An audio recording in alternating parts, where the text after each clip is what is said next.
Bienvenidos a Diario de un Humano, un espacio donde la vulnerabilidad no solo se acepta, sino se convierte en nuestra mayor fortaleza, que nos une y que nos acerca. Un espacio que nos da la oportunidad de mostrarnos tal cual somos, de poder conectar desde lo más profundo, siendo auténticamente quienes somos, sin máscaras, sin juicios, para convertirnos en cada vez más humanos. Es importante mencionar que no somos expertos de salud y no buscamos aconsejar a nadie, simplemente buscamos compartir historias donde más personas puedan identificarse y pueda ayudarles a tomar mejores decisiones y convertirse en más.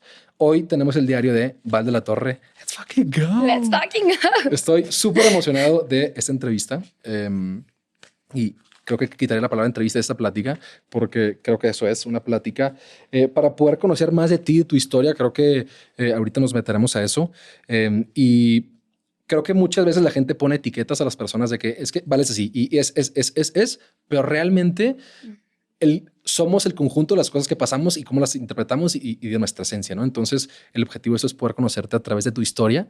Y pues nada, estoy muy emocionado que estés aquí. Gracias por venir. Ay, gracias, Emilia, por invitarme. No, Estoy muy emocionada. Sí, oye, me encantaría primero empezar de tu infancia. O sea, cuéntame un poco de cómo creces, dónde creces, un poco de tu familia, cómo fue tu infancia y tu crecimiento. Sí, mira, yo soy de Aguascalientes. Toda mi familia es de Aguascalientes, mis papás, toda la familia de mis papás.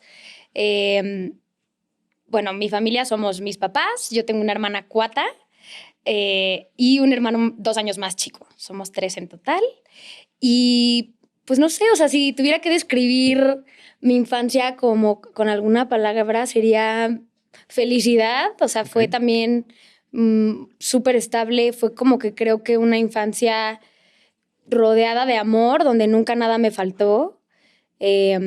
Donde siempre se me dijo que, como que siempre se me enseñó indirectamente que pues podía ser capaz de lo que yo quisiera. Sí, o sea, una infancia muy privilegiada desde el punto de vista de tener amor, tener estabilidad, crecer con creencias muy positivas de mí misma, o sea, de que soy capaz de hacer cosas. Qué chido, Sí. qué chido, me encanta, me encanta. Y ahorita que decías que fue una como infancia muy feliz, Uh-huh. ¿cómo describías la felicidad en ese momento? O sea, ¿cómo percibías de que, ok, eso es, o sea, o a hoy que eres más consciente, como, ¿qué sabes que decías, esto me hizo sentir feliz, sabes? Pues creo que era porque vivía muy protegida, o sea, muy protegida de las cosas que los niños no tienen que vivir cuando son niños. O sea, yo me preocupaba por jugar, por ir a la escuela, por hacer mi tarea, por ir a mis actividades de la tarde, pero, o sea, realmente muy protegida de, pues sí, que las cosas que no le tocan a un niño, ¿no? ¿Y en qué momento te hiciste consciente de eso? O sea, de... creo que creciendo ya un poco más adulta, más madura, poder... Pues sí, inevitablemente como a lo mejor compararte con otras historias de otras personas y voltear a ver el privilegio que has tenido de pues no experimentar como problemas en tu casa o que no te... dinámicas a lo mejor que no son como muy sanas. O sea, creo que crecí en el ambiente más protegido, más sano, más feliz para poder darle como a un niño todas las herramientas que necesita para crecer con todas las herramientas de ser segura, de sentirme capaz de hacer cosas, como con creencias muy positivas de mí misma. Qué chido. Ahorita me encantó la palabra que dijiste, capaz. O sea, me hicieron sentir que soy capaz. ¿Tú cómo te diste cuenta de que eras capaz o que te hacían sentir esa seguridad de que, ok, afuera y cuando regresas a casa sientes esa seguridad o ese amor o ese que se podía permear fuera de tu casa? Pues mira, creo que fui una niña un poco inquieta. Okay. Como que me gustaba explorar, hacer cosas o no sé, como me han contado mis papás historias de que si íbamos de vacaciones yo era la que quería como saltar al kayak y como que nunca se me dijo que no iba a poder o que ay, cuidado porque te vas a caer o sea, como que siempre era como apoyo en esas como cosas que quería explorar, sean desde subirme a un kayak chiquita hasta, no sé, lo que fuera, ¿no? Me acuerdo, no sé por qué ahorita llegó este recuerdo a mi mente, pero en una vacación, los típicos hoteles donde hay como luego concursos y que la niña se quiere subir, que se suba, que haga. O sea, como que siempre ese apoyo y Libertad. esa libertad de probar, de explorar, sin que me dijeran, ay, pero no, cuidado porque algo puede salir mal o no vas a poder. O sea, como que eso nunca existió, ni indirecta ni directamente. O sea, nunca hubo el no vas a poder. Es más bien, tú tienes la libertad de tomar tus decisiones y apégate a las consecuencias. Si tomas esta decisión y algo sale mal, ya es tu decisión porque tú decidiste eso. Sí. Y fue más que la prohibición el poder darte la libertad de poder crear un carácter y un criterio para poder tomar las decisiones que tú considerabas que eran las mejores. Tal cual. O sea, eso está, creo que lo describiste muy bien, como darme ese espacio de yo desarrollarme como con esa libertad. ¿Y qué fue para ti como el crecer con una cuata? Mis dos hermanos son cuates. ¿Ah, sí? Sí, mis dos son más chicos. Y yo siempre fui como el outsider, ¿no? O sea, ya sabes, desde que los cuates y yo el outsider. Y creo que yo sí veía una conexión distinta entre los cuates, ¿no? O sea, para ti con Paola, como que ¿qué era esa conexión? Pues mira, de chiquita, no sé, no tengo recuerdos como tan específicos, pero me acuerdo crecer con ella, o sea, crecer con una mejor amiga, o sea, crecer en compañía. O sea, creo que puedo tener a lo mejor recuerdos incontables de las veces que nos poníamos a jugar Barbies por todo el pasillo de mi casa y jugar y jugar y jugar. Y fuimos en un colegio en donde también nuestras generaciones eran chiquitas, entonces nos tocó también compartir salones de clases, compartir grupos de amigas, compartir muchas primeras cosas. Pues sí, o sea, crecer con una mejor amiga en todo, ¿no? O sea, que si la primera fiesta a la que vas, que si lo que sea, ¿no? Muchas primeras veces, siempre acompañada. Y creo que un gran regalo fue que con mi cuata, a pesar de que tenemos personalidades distintas, somos muy compatibles al mismo tiempo y eso nos creó una conexión increíble. O sea, como que en vez de chocar desde nuestras personalidades, como que siempre conectamos muy bien. Por ejemplo, creo que yo soy un poco más extrovertida, ella un poco más introvertida, entonces creo que era un buen balance en el que en algunas cosas a lo mejor a ella le sirve como el empujoncito que yo le doy para atreverse a hacer cosas, mientras que luego ella como que podía ser esa persona que me calmaba a mí de ser como de repente muy... Más aterrizada o... Sí, exacto. Guiarte en ciertas cosas. Y, por ejemplo, ahorita que decías que eran personas distintas, como que tú en qué momento te diste cuenta, digo que a lo mejor yo soy un poco más aventada y a lo mejor ella es un poco más... pues creo que en esas cositas chiquitas como de que a lo mejor a mí se me ocurrían más locuras. Más travesuras. Sí, o sea que, no sé, por ejemplo, yo siempre tuve muy claro que me quería ir a estudiar la carrera a la Ciudad de México y fue como, me voy a la Ciudad de México, a esta enorme ciudad. ¿Estamos hablando ahorita ya de adolescencia o literal desde que estás chiquita tenías esta mentalidad de querer irte? Pues de chiquita a lo mejor no era tan clara, desde chiquita era solo como... No sé, como que ni siquiera creces consciente de yo soy así, ella es asá, como que simplemente muy, muy libres las dos en nuestra forma de ser. Pero yo creo que ya creciendo un poco más en retrospectiva, como que puedo analizar esas situaciones donde veía que a lo mejor ella me calmaba así de, a ver, no, tranquila en esto que estás siendo como un poco como reactiva, o yo en cosas empujarla de, no, venga, tú puedes, no sé, como... A lo mejor no se me ocurren cosas específicas ahorita, pero creo que ya creciendo un poco más, ya siendo un poco más conscientes, creo que pude empezar a como concientizar esas diferencias.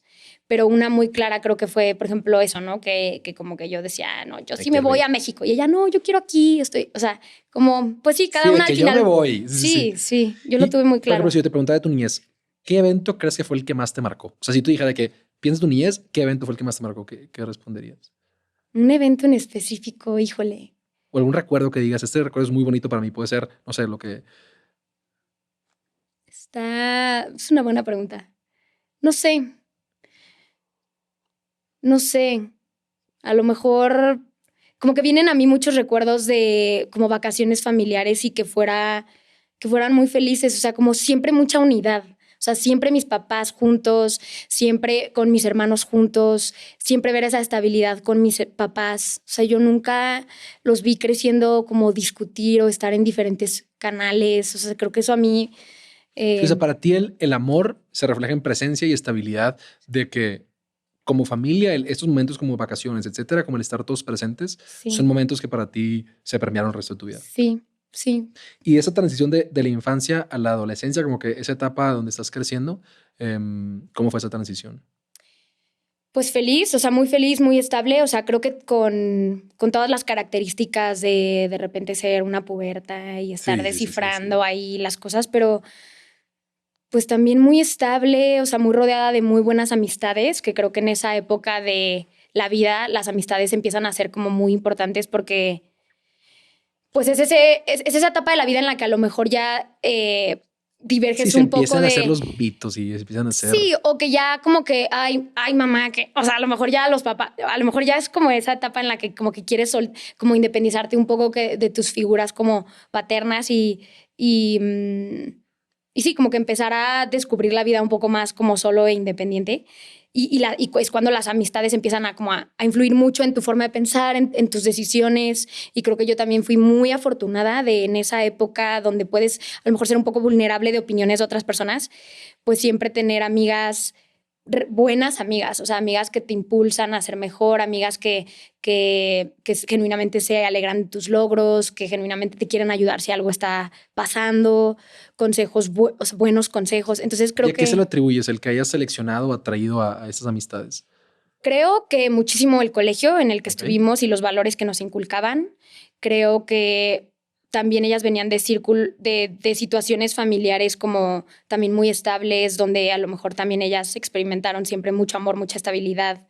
Y pues eso te va dando herramientas para crecer como con pilares firmes, o sea, con creencias y, y pues sí, o sea, yo me siento infinitamente agradecida como de ese, pues sí, ese privilegio de crecer tan rodeada de amor en todos los sentidos, desde mi núcleo familiar, desde mi núcleo de amigas, mi contexto, mi colegio, todo fue como muy protegido. Cuando creces con amor, puedes empezar a atraer a personas que tienen el mismo nivel de amor. Y creo que habla de eso. O sea, que como que desarrollas estas herramientas de poder detectar gente que lo que dices ahorita, de que genuinamente quiero lo mejor para mí, ¿no? Y que no lo hace Sí. por interés o no lo hace porque quiere aprovecharse de mí, sino realmente es porque en su casa había similitud sentimental hacia el cariño y el aprecio y pudimos en la escuela poder ser Sí, amigas. sí. Y dentro de esa transición, como que dentro de tu personalidad, ¿qué crees que fue lo que más se desarrolló? O sea, durante ese... Durante esa etapa Ajá, como ajá, de la ajá. Sí, pubertad. porque siento que la pubertad es como que el momento donde se te detonan muchos aspectos de tu personalidad, ¿no? De que quizá cuando estás creciendo como que eres una niña, entonces como que empiezas a ver y entras a la pubertad y empiezas a desarrollar nuevas preguntas, nuevos cuestionamientos, empiezas a hacer nuevas cosas, amigas hacen cosas nuevas. Para ti, como que, ¿qué crees que desarrollaste durante esa etapa? Creo que durante esa etapa fue un poco como de mucho conocimiento propio ¿Ok? y conocimiento tanto de lo que te gusta de ti misma como lo que luego, ¿Y cómo describirías la palabra de que conociéndome, o sea, el conocimiento propio? pues, no sé, situaciones en donde cuando experimentas situaciones por primera vez, conociéndote cómo reaccionas a ellas. Y eso puede venir mucho de carácter, mucho de personalidad. Sí, Sí, sí, sí. Yo siempre digo que es como la voz consciente, esa voz consciente que te cuestiona de las cosas que haces, ¿no? De que es la primera vez que hago esto, no sé cómo me siento, ajá, pero al menos estoy siendo consciente de que eso es algo nuevo para mí. exacto, ¿Tú crees que en la etapa de tu adolescencia desarrollaste la voz consciente? totalmente. Ok, O sea, esa experiencia de a lo mejor vivir algo por primera vez ok. y de ver y de concientizar, a ver, acabo de reaccionar así a esta situación. Me gustó la persona que fui a tomando esta decisión, no me gustó y como que vas ahí forjando, o sea, porque sí creces como con cierto, a lo mejor naces y tienes esta naturaleza como de carácter, como esta tendencia que tienes como a reaccionar y ser de cierta manera, ¿no? Pero creo que después la vida te da la oportunidad de poder ir puliendo eso. O sea, qué tanto de eso tú quieres ser por serlo y qué tanto dices, pues no me gusta ser así, prefiero ser agasá. Entonces creo que a esa edad, a esa etapa de mi vida empezó ese discernimiento o esa conciencia de irme conociendo en esas reacciones y viendo cómo sí me gustaba ser, cómo no, hasta ir puliendo pues como la persona que quería ser, ¿sabes? ¿Y crees que, por ejemplo, en ese momento que desarrollas tu voz consciente, tus amigas también la estaban desarrollando? O sea, porque creo que esta voz consciente es un tema de madurez, como hay gente que nunca la tiene, hay gente que la tiene muy grande, hay gente que literal nunca se cuestiona incluso como de sus emociones, de sus pensamientos, de sus acciones. El que tú la has desarrollado en la adolescencia habla de que pues tuviste una madurez muy rápida, ¿no? ¿Cómo sentías eso en tu círculo cercano? Pues yo creo que pudo haber sido parecido para mis amigas en esa etapa, cada una como a su propia manera, pero creo que es como una etapa de la vida por la que todos vamos a pasar mientras vamos creciendo y madurando.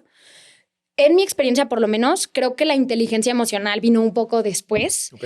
porque por lo menos creciendo y por lo menos en la escuela, en mi contexto, nunca hubo tanta apertura en cuanto a hablar de emociones Sí, sí, sí, o sí. hablar de, pues sí, o sea, Sí, ¿qué de trabajar sientes? la Sí, sí, inteligencia sí. emocional tal cual, o Sí. sea, de hacer un trabajo un trabajo propio, eso, o sea, como conocerte en el sentido emocional. Creo que eso vino después, más grande, de hecho, hace relativamente ¿Ah, poco, sí? sí, pero creo que ¿Y cuál fue tu mayor aprendizaje durante esa etapa? O sea, si yo te dijera que, ¿qué es lo que más recuerdas de esa etapa o de que tu aprendizaje, cuál sería? Pues yo sí creo que ese salto a la madurez de decir, tal vez fue esa etapa de la vida en la que tomé decisiones inmaduras que no quise volver a tomar y que fueron un parteaguas para decir, pues bueno, ahí no conocía, no tenía la experiencia, no tenía la madurez, hice cosas que a lo mejor aprendí de ellas para como no hacerlas. Y creo que eso, como el Sí, ensayo-error. O sea, ajá, de que, a ver, cometí errores que quizá no me identifico, pero ajá. la voz consciente hizo que ya no los vaya a repetir en los próximos años. Sí.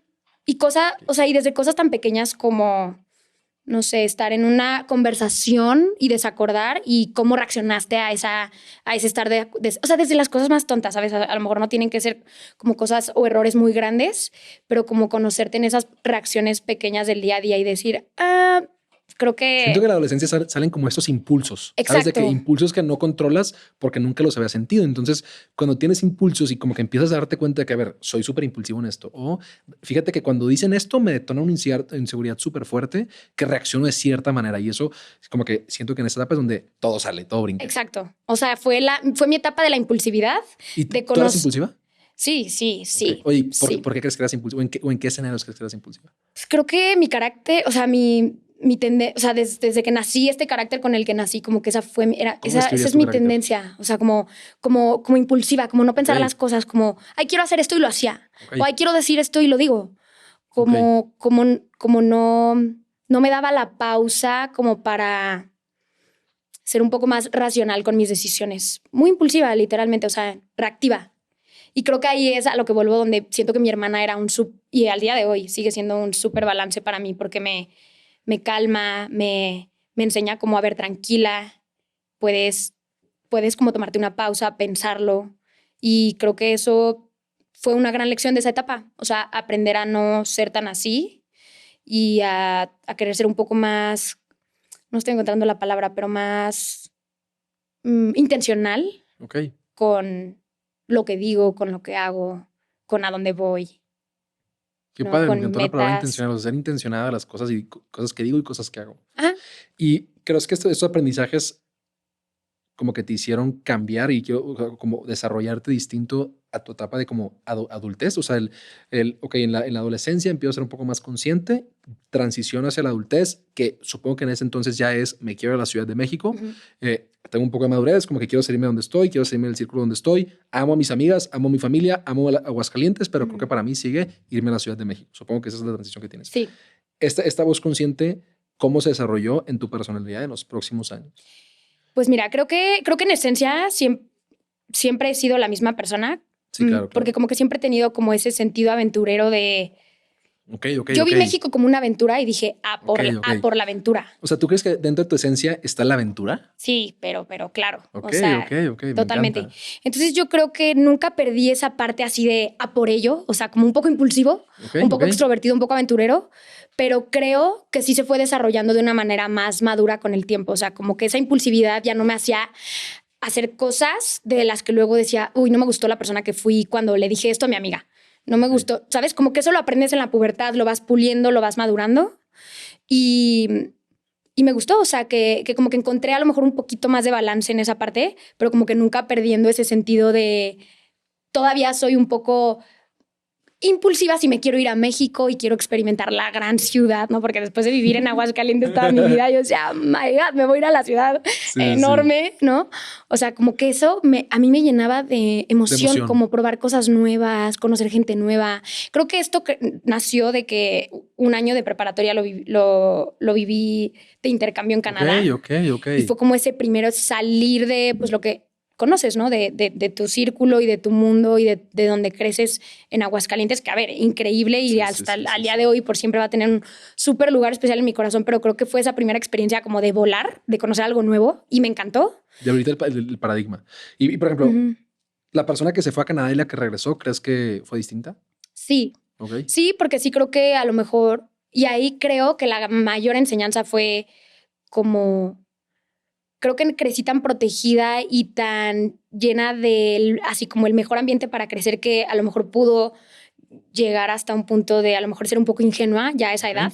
Ingenua de que luego tienes que salir al mundo real y como que enfrentarte a que ya no vas a estar en una cajita súper cuidada y hay que saber ya como tomar decisiones en el mundo real, ¿no? Y creo que Canadá fue una súper experiencia para eso. Ok, o sea, ¿qué pasó en Canadá que te diste cuenta de eso? Pues, no sé, fui a un colegio en donde a lo mejor ya había niñas que no eran súper parecidas a mí, tienen intereses distintos, tienen actividades distintas, tienen creencias muy diferentes a las tuyas. O sea, como que, ¿qué recuerdas de eso? O sea, llegar y decir, ok, a lo mejor en mi casa todas pensábamos iguales y de repente llego y ya están los emos, o ya sabes sí, de que... o sea, no sé, por ejemplo, creo que yo crecí tan cuidada de como vicios y excesos que yo llegué a Canadá pensando no, ahí hay marihuana, de que como. Y después conocí a una amiga que era como, pues, let's smoke some weed, vamos a fumar marihuana. Era como, ok, a lo mejor no lo voy a hacer, a lo mejor ahí yo tengo que aprender a tomarme la decisión de que si no quiero no lo voy a hacer por presión social, pero tampoco asustarme de que ahí hay algo distinto a lo que yo conozco. No satanizar a los demás, ¿sabes? porque lo hacen, simplemente si uno lo quiere hacer, respetar a los demás que lo hagan. Exacto. O sea, como enfrentarte a ese mundo donde hay personas que hacen cosas distintas a ti, piensan distinto a ti y que no te vas a asustar, no vas a salir corriendo, no, como que era esa ingenuidad la que me llevaba a lo mejor al principio a reaccionar así de, o sea, esto es diferente a lo que yo conozco. ¿Cuántos años tenías más o menos aquí? Como 17. Ok. O sea, ya no tan chica, pero... No, pero sí, llegas y tus amigas fuman marihuana y es como, ok, pausa, o sea, yo no estoy acostumbrada a esto. Vamos al bosque a una fiesta prohibida y tú, pero nos van a descubrir. O sea, yo era muy ingenua en ese sentido. Y pues sales al mundo real. Porque en Aguascalientes eso no pasa. Claro, no. En Aguascalientes todas pedíamos permiso, todas éramos muy sanas. O sea, ¿sabes? Como que fue increíble para crecer protegida, pero que después creces y tienes que salir al mundo real, ¿no? Y ahí te diste cuenta de algo de que en ti que antes no conocías. O sea, o sea, porque disfrutabas mucho como las aventuras, ¿no? Entonces empieza a haber cierto tipo de aventuras que son distintas a las que había en Aguascalientes. ¿Ahí notaste como algo en ti? Pues creo que lo que conocí de mí misma fue que aprendí a poner límites, a lo mejor. En ese sentido, saber decir que no cuando no me siento cómoda en una situación. Pero... ¿Te costó? Creo que sí, porque creo que en México también vivimos en una cultura en la que decir que no es como si fuera una grosería. Por lo menos esa es como mi percepción. No, totalmente de acuerdo. Como que es difícil decir especialmente que no. en el área de los vicios, de que alguien que no toma es como, no mames, ¿sabes? O sea, el que no hace eso es como, no mames. Es como, güey, si no quiero, listo, entiendo. Es que no quiero y ya, o sea, como que no tengo que dar una razón de no sé, sí, justo, o sea. No, y por ejemplo, yo tengo muchos amigos que dicen tipo, o sea, tengo amigos que no toman, ¿no? Y que te dicen como, yo no tomo y te tienen que dar una explicación. Güey, es que voy a ser un Ironman. Güey, si no quieres tomar, no pasa nada, ¿eh? O sea, nadie te va a juzgar. Ok. Exacto. Pues me encanta. Sí. Entonces, por ejemplo, mis amigas de Canadá nos decían, es que, o sea, como que nos quieres decir que no, pero como que no nos dices que no, nada más nos estás diciendo que otro día, dinos que no. Y yo decía como, tienen toda la razón, ¿por qué no les digo que no? O sea, ¿no? Y a lo mejor ahí era como diferencias culturales, pero también fue como ese aprendizaje de, claro, puedo decir que no y no pasa nada. Aprender a hacerlo, aprender a poner límites. Pero, no sé, también siempre persistió ese lado aventurero mío. O sea, me encantó que en Canadá vivía en un pueblito muy cerca de las montañas y todo el invierno fue todos los fines de semana ir a esquiar y era como que disfruté muchísimo. Yo nunca había ido a una vacación así como a esquiar, la nieve, las montañas. Siempre fue como en la playa. Entonces fue padrísimo y como que esa parte aventurera persistió mucho en Canadá y como que aprendí ese hobby nuevo o esa actividad nueva que me gustó mucho. Pero creo que desde los aprendizajes, creo que sí fue como aprender a poner límites y decir que no. O sea, Canadá fue como, o sea, la persona que se fue a Canadá fue como, ok, voy protegida hasta cierto punto en lo que he vivido a mis 17 años. Entiendo, y creo que también va mucho a lo que decías al principio, como te criaron, de ser consciente de tus decisiones, ¿no? Entonces ahí sí fue como la primera vez que te pusieron a prueba de que, ok, ya te criamos, en este momento sí vamos a ver si ya puedes tomar tus decisiones y eres consciente de las decisiones que tú tomas. Tal cual. Sí, creo que fue así como esa primera prueba de...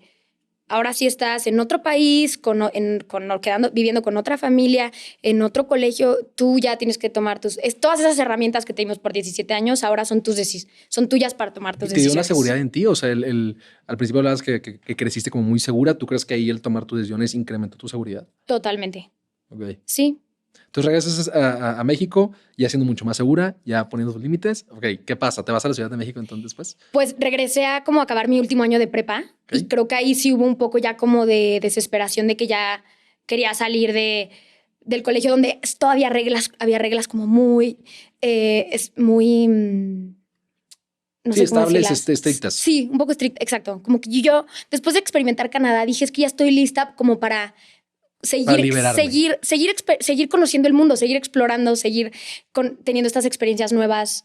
Entonces, cuando me graduó, creo que ya traía la inquietud y sobre todo porque cuando me fui a Canadá hice un grupo de amigos que también estuvieron en Canadá conmigo, que eran de la Ciudad de México. Okay. Y regresando, los visité, fue una experiencia padrísima en donde dije, qué padre experiencia es la Ciudad de México, voy a estudiar ahí.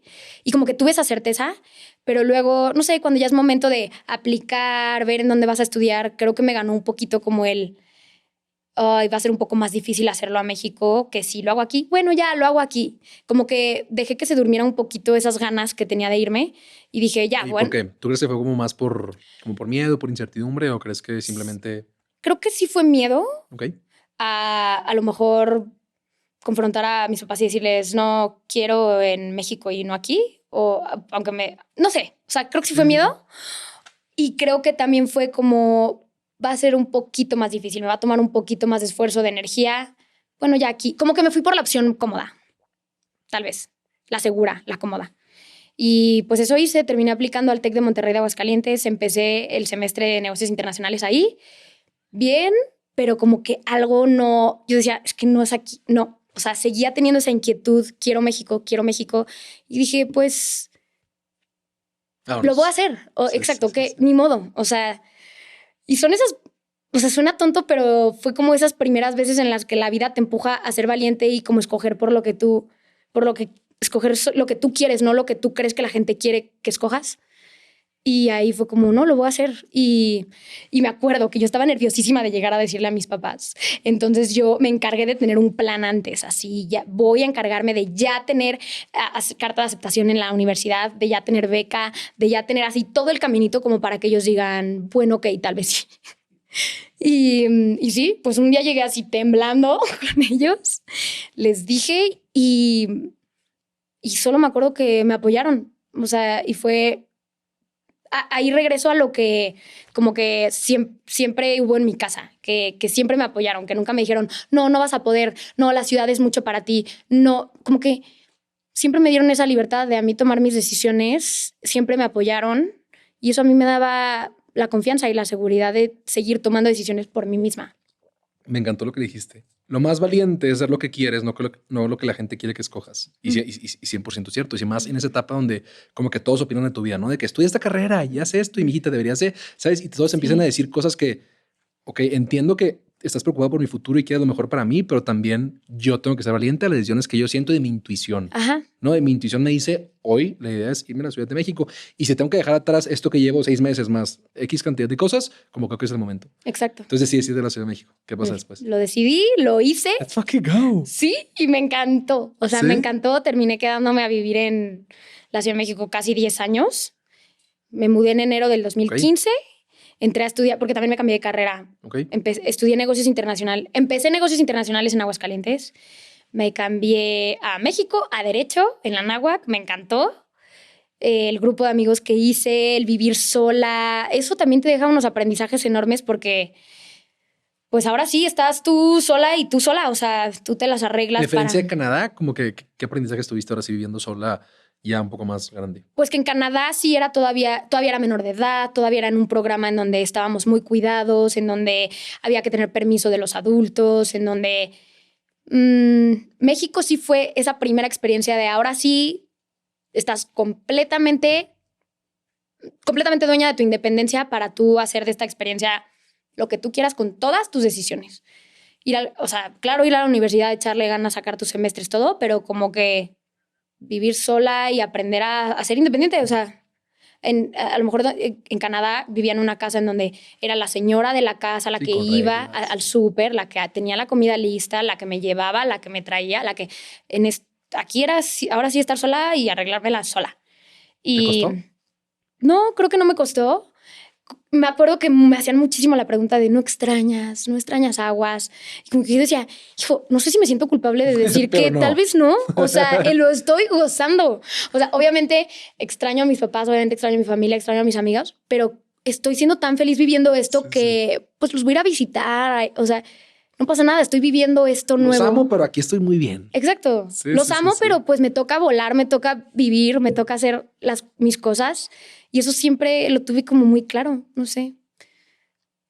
¿Y crees que ahí, por ejemplo, desarrollaste nuevas cosas en tu personalidad que antes no tenías?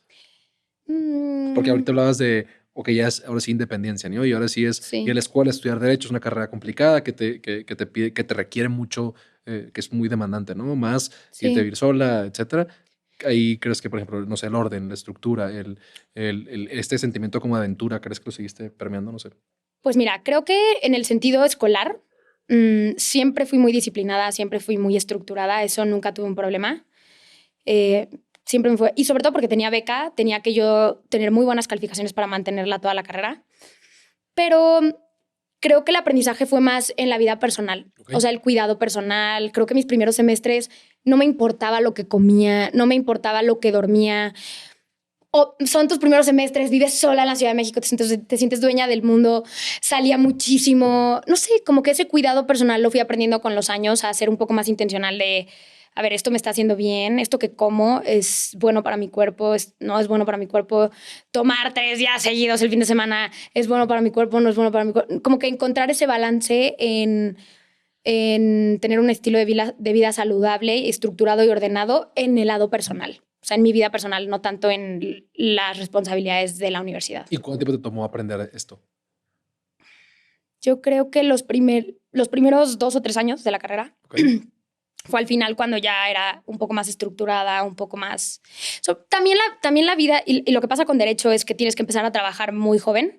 Yo trabajé desde como quinto, sexto semestre y eso te obliga también a agarrar una estructura muy rigurosa porque hay una etapa hay como 2 o 3 años de la carrera en la que te despiertas, vas a clases a las 7 de la mañana, te vas a trabajar, regresas a clases hasta las 10 de la noche. Tienes que ser súper organizado y estructurado para poder operar que a ver, a esa edad, Sí, sí, con sí, ese sí, nivel de sí. energía, como que no es tan difícil, pero sí necesitas, no es tan difícil energéticamente, pero necesitas estructura y orden para poder con todas esas responsabilidades. Y hace rato que hablábamos de la inteligencia emocional, que eso no fue en la adolescencia, sino más adelante.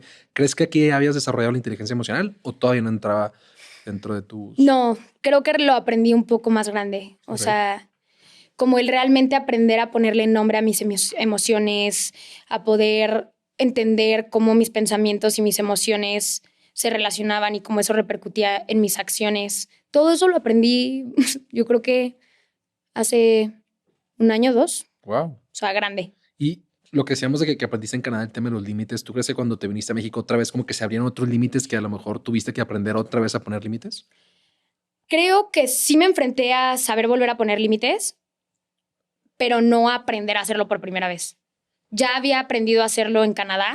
Esta vez fue Ok. simplemente exponerme a otra vez un ambiente en donde, bueno, si yo no estoy de acuerdo con cosas, voy yo simplemente a marcar mis límites y ya, pero creo que se dio de una manera más natural porque ya lo había hecho antes. Ok.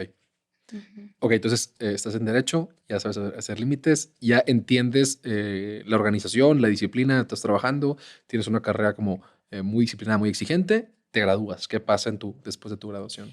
Pues me gradué en 2020, en la pandemia, Ujú. y fue cuando rompió la pandemia, de hecho. Entonces, yo trabajaba y estudiaba en ese entonces. Cuando me gradué fue mi último semestre, es más, los últimos 3 meses de mi carrera fue como eso, o sea, como esos meses, Online. Todo sí, online y nadie sabía qué estaba haciendo ajá, y... ok. ajá. Así acabé la carrera en mayo del 2020. eh, y ya a eso le siguió pues como empezar una vida profesional tiempo completo y como también descubrir ahora qué quiero hacer. Y pues la pandemia vino a remover muchos de esos planes porque en un mundo donde la pandemia no existía, yo me estaba mudando a Santa Fe con mis amigas, mi trabajo era en bosques, entonces pues yo ya iba a tener mi vida así como godín, de ir al despacho todo el tiempo, ser una abogada. Me encanta. Sí, como muy en ese camino. La pandemia vino un poco como a remover eso, se vino la pandemia, yo ya por no estar encerrada en un departamento en México sola siempre, pues me fui unos meses a Aguascalientes en donde seguí trabajando, pero creo que fueron yo creo que el siguiente como año a que me gradué, que empecé como a no ser feliz en ese ritmo, o sea, Ok. como que, ¿Cómo describirías el no ser feliz? como que sentía que no. me llenaban mis días, como que me faltaba algo. O sea, como que... O sea, terminaban tus días y decías, algo Sí, me faltó. sí. O sea, por ejemplo, terminaban mis días y yo pensaba, no puede ser que me la pasé de 8 a 8 en una oficina trabajando, esperando a...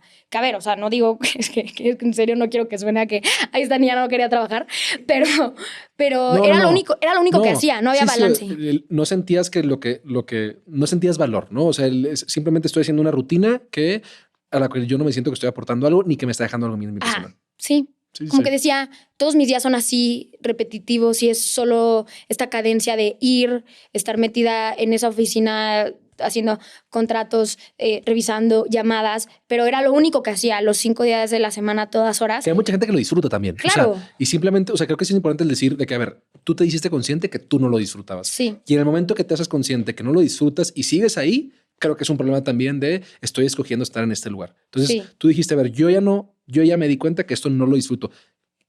Que lo vean como lo quieran ver. Sí. Me encanta. Sí. Okay. ¿Y después qué pasó? Creo que fue eso. O sea, a mí al final no me llenaba. Y justo un amigo, esto ya es como por 2021, un amigo empezó a clavarse mucho con todo el tema de empresas de tecnología y trabajos remotos, sobre todo trabajos remotos o sea, de empresas americanas. O sea, Sí. Él como que descubrió cómo trabajar para una empresa americana completamente remoto que le permitía a él desde México trabajar, ganar en dólares y trabajar para una empresa de tecnología. Y él como que de su experiencia personal creó como una metodología que lo llevó a ese punto donde dijo, yo conseguí esta chamba porque seguí estos pasos. Si quieren aprender, pues, creó como una empresa en la que daba cursos y talleres para más personas para enseñarles.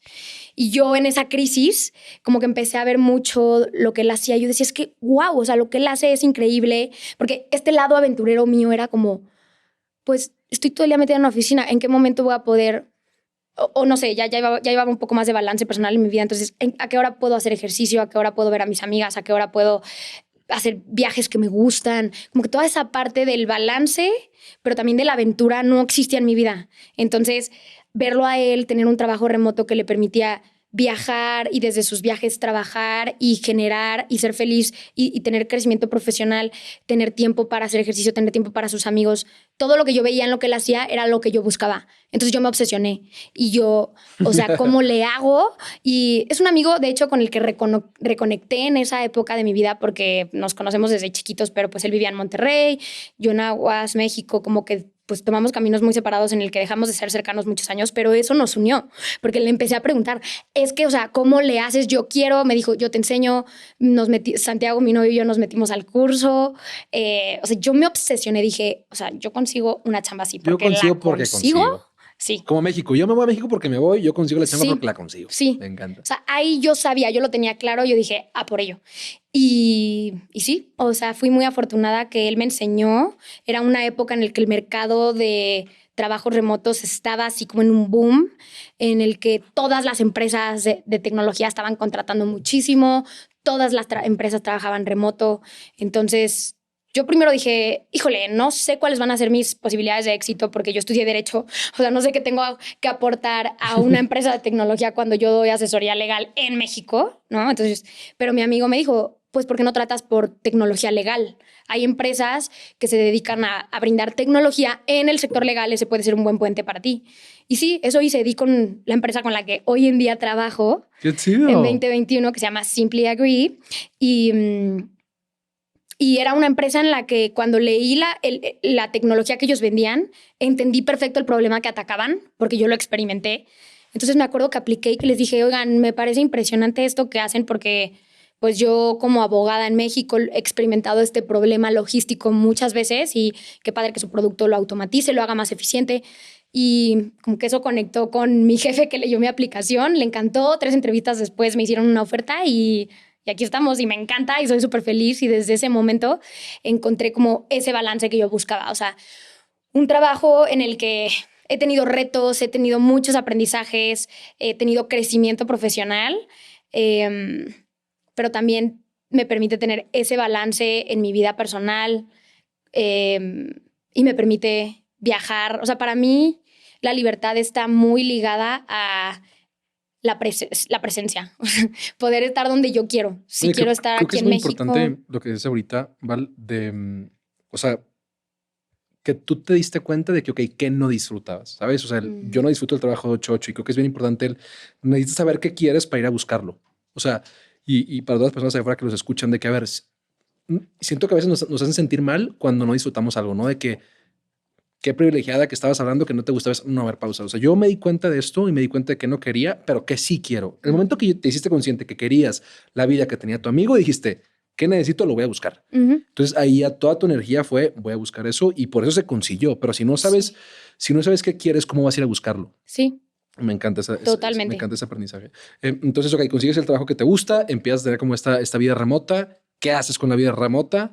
¿Qué pasa después? Pues creo que ahí empiezan unos años, o sea, los más increíbles que he vivido en mi vida. O sea, porque también mi novio consiguió una chamba remota como yo y creo que eso nos permitió como un estilo de vida y un ritmo en nuestra relación de poder viajar mucho, poder trabajar, crecer profesionalmente, pero como esa libertad que yo buscaba de poder estar en un lugar un tiempo, en otro lugar otro tiempo. ¿Tipo? ¿O sea, te fuiste del país? Sí, o sea, ese lado aventurero mío pudo como desbloquearse mucho durante estos años de que Santiago y yo llegamos a hacer viajes de, no sé, vámonos 6 semanas a Argentina, desde allá trabajamos, conocemos, como que, no sé, perfecto. ¿Y qué aprendiste, por ejemplo, de la cultura argentina? O sea, ¿tú crees que la persona que se iba a estos viajes como que te abría el panorama para poder tener nuevos aprendizajes? Sí, o sea, creo que mucho aprendizaje de adaptabilidad, porque a lo mejor nosotros nos íbamos como con un plan, ok, vamos a llegar a esta ciudad, va a haber internet, nos vamos a conectar, vamos a trabajar, después el fin de semana vamos a pasear y después puede que salgan cosas como no las planeas, ¿no? Y como que creo que me enfrenté mucho a la frustración, a saber manejar la frustración, a saber adaptarte a cambios de planes. ¿Y crees que ahí ya tenías la inteligencia emocional? ¿O crees que ahí se empezó a desarrollar? Creo que ahí empecé a detectar que necesitaba aprender y desarrollar mi inteligencia emocional. Okay. Porque me daba cuenta que no tenía mucha tolerancia a la frustración o que yo ni siquiera sabía ponerle el nombre de, ok, es que estoy frustrada. Son esas situaciones en donde dices, no entiendo ni qué me pasa, solo no me entiendo, no me hallo, no le puedo poner palabras, no. ¿Cómo describirías la frustración? O sea, ¿cómo te das cuenta de que okay, ahorita estoy frustrada? Frustración. Yo lo veo como sentir impotencia porque algo no está saliendo de la manera en la que tú esperas. Y no saber cómo canalizarla, ¿no? O sea, me siento frustrado desde que, ok, algo está saliendo de control, me siento así, me siento como que frustrado. Sí, okay. Sí. Entonces creo que definitivamente esos fueron aprendizajes de estas experiencias, aprender a adaptarme, aprender a manejar frustración, pero también como aprender a detectar de que, ok, es que no estoy sabiendo manejar no le sé ni poner nombre a mis emociones. Y ahí creo que fue cuando empecé a desarrollar, o sea, de 2 años para acá, como a lo mejor un poco detectar así de, ok, necesito las bases de qué es inteligencia emocional, aprenderlo y aplicarlo a mi vida, pues para saber manejar mejor las situaciones. Y mucho también vino por el trabajo, porque en el trabajo me empecé a enfrentar a retos que me daban mucho miedo, que nunca había hecho antes. Es como, pues sí, salir, ser valiente, tratar las cosas por primera vez, pero creo que también tiendo un poco a la perfección. Entonces me daba mucho miedo equivocarme, me preocupaba demasiado cuando ciertas situaciones no salían como yo esperaba. Y creo que ahí fue donde empecé a detectar, ok, necesito tal vez empezar a que alguien me enseñe a manejar a entenderme, a conocerme mejor, a manejar mejor mis emociones. Y por ejemplo, ahorita que decías de que el miedo y de que cosas nuevas y así, desde que estás chiquita fuiste una persona con mucha confianza, ¿no? Sí. Y siento que todos los patrones que hiciste pues fueron desarrollando la confianza. O sea, ok, te fuiste a México, confías en ti, aprendiste Derecho, buscaste el trabajo que te gustaba. O sea, como que, ¿qué crees que detonó el que esa confianza te enfrentara con el miedo en el nuevo trabajo? Creo que hubo un par de años de mi vida laboral en las que trabajé en un despacho en donde... ¿No te dejan sentir esa como confianza o seguridad? Sí, en donde a lo mejor mi equipo de trabajo, como mi ambiente de trabajo, en vez de hacerme sentir segura y capaz, era al revés. Y fue como... ¿Y cómo te das cuenta de eso? O sea, de ese sentimiento como de... Me di cuenta hasta que salí de ahí, muchos años después, pero como que ahora que lo veo en retrospectiva, pues sí me doy cuenta de que, no sé, muy duros con mis errores. Sí, o sea, que nunca sabes lo que no tienes hasta que lo tienes. O sea, hasta que tuviste un buen jefe te diste cuenta que tenías un mal jefe. Exacto. Sí. Tú lo acabas de decir, Sí, tal cual. Hasta que no tuve mi jefe de hoy que me empodera, que me hace sentir capaz, que me enseña, que no me di cuenta que sí llegué a tener otros que no. O sea, que en vez de hacerme sentir con más confianza, aplastaban un poquito mi confianza. Y creo que eso me afectó a la confianza que yo tenía de mí misma en mi vida profesional. Y ahí fue donde sí experimenté mucho miedo, mucho miedo al error, por lo duro que a lo mejor fueron antes conmigo cuando me equivocaba. Pues al final todos cuando empiezan su vida profesional estás aprendiendo, pero sí creo que me tocó enfrentarme como con un... Creo que sí es bien importante porque luego entras a estos corporativos que obviamente tus jefes y la gente que está ahí, o sea, tienen muchos traumas, ¿sabes? Y van y se lo sacan a gente que a lo mejor está como empezando su vida laboral o están empezando ciertas cosas y obviamente como ellos no saben canalizar sus emociones, las canalizan hacia ciertas otras personas y se las sacan, ¿sabes? Sí. O sea, yo voy a hacerte sentir a ti insegura de un error que tú tengas cuando a lo mejor el problema fue que él no te explicó cómo te hubiera gustado, ¿sabes? Sí, o sea, y exacto. Creo que siempre estamos en este rol de víctima de que es que se equivocó ella. No, a ver, pausa, pues ¿quién es la responsabilidad? La persona que te está dando delegando, ¿sabes? O sí, exacto. Entonces creo que, eso pasa mucho. Creo que hay un problema como muy fuerte y es un ciclo que la gente no le gusta también darse cuenta, ¿no? O sea, y no son conscientes de que, güey, estoy siendo un buen jefe o un mal jefe, a lo mejor me estoy equivocando, como que no tiene un retroalimentación. Y entonces, que creo que se fomenta en México porque, bueno, por lo menos desde mi percepción, porque culturalmente le tenemos como una percepción a la autoridad un poquito reverencial. O sea, como... Me encanta. Como que culturalmente yo tengo la percepción de que no puedes cuestionar a tu autoridad por más de que no estés de acuerdo.